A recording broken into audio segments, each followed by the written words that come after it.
ঠিক আছে। ধোকার ডালনা রান্না করতে চলেছি। ধোকার ডালনা ধোকার জন্য আমি মটর ডাল আর ছোলার ডাল ভিজিয়ে রেখেছিলাম, মিক্সচার মেশিনে পেস্ট করে রেখেছি। আর এই মিক্সচার মেশিনে নিয়ে নিচ্ছি পোস্ত, কাজু, সামান্য 2 চামচের মতো সর্ষে, 5টা লঙ্কা, মগজ আর নিয়ে নিচ্ছি টক দই। এগুলো মিক্সচার মেশিনে পেস্ট করে নেব আর ধোকাটাকে কড়াইতে এবার করে নেব। করার জন্য আমি কড়াই বসিয়ে দিয়েছি। কড়াইতে একটু সামান্য সরষের তেল দিচ্ছি, আগে দিচ্ছি সামান্য একটু ঘি, হিং ফোড়ন দেব।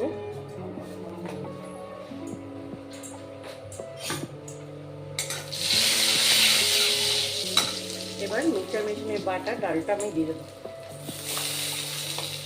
আমি দুটো লঙ্কা দিয়ে বেটেছিলাম মটর ডালটা, আর দিয়ে দেবো লবণ সামান্য পরিমাণে, দিয়ে দেবো হলুদ।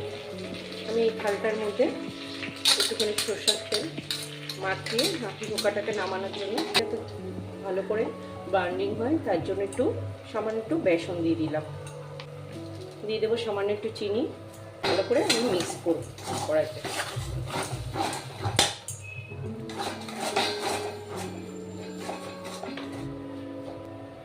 এবার আমি থালাটার মধ্যে তেল মাখিয়ে নিয়েছি, এই থালাটায় নামিয়ে নেব।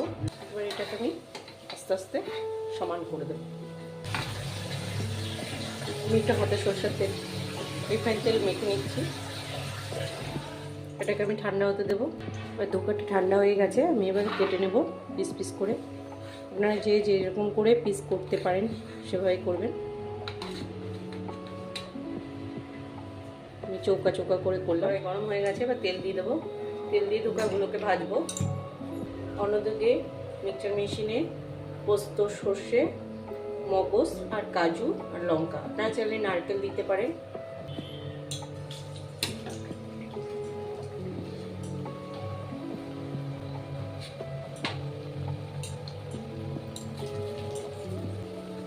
ভেজে নিতে হবে এগুলোকে।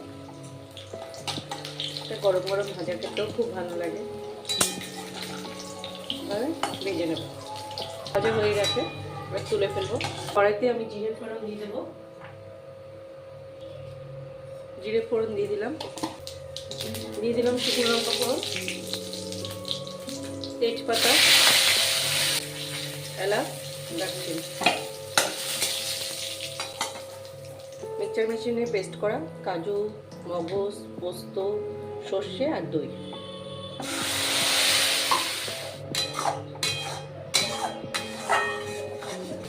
যেহেতু টক দই আছে তাই জন্য আমি একটু সামান্য চিনি দিয়ে দেবো।